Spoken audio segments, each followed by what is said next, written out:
Hey y'all, welcome back to the book club. We are on chapter 2 of Good Boundaries and Goodbyes by Lysa TerKeurst. So chapter 2 is naming the tension that we've all been wrestling with. And I'll be honest, chapter 2 just hit me like, you did this to yourself.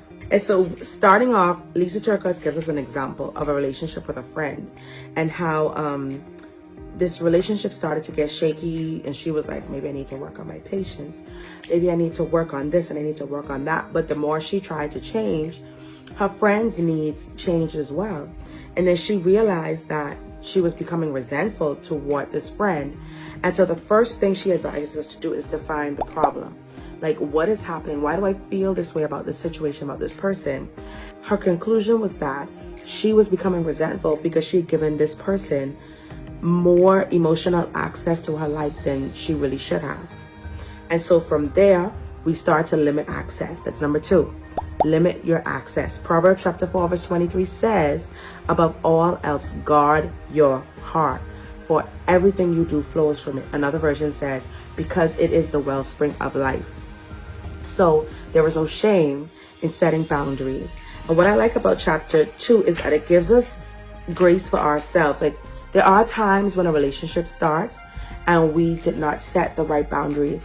Maybe because of fear, maybe because we wanted people to like us, or we were afraid of not being liked, or for whatever reason. But chapter 2 is like, listen, it's okay to change. We'll turn around. We'll move in wisdom moving forward. So practical solutions, come up with practical solutions to set these boundaries, okay? So for example, if someone in your life has already proven that they cannot be trusted with a particular thing.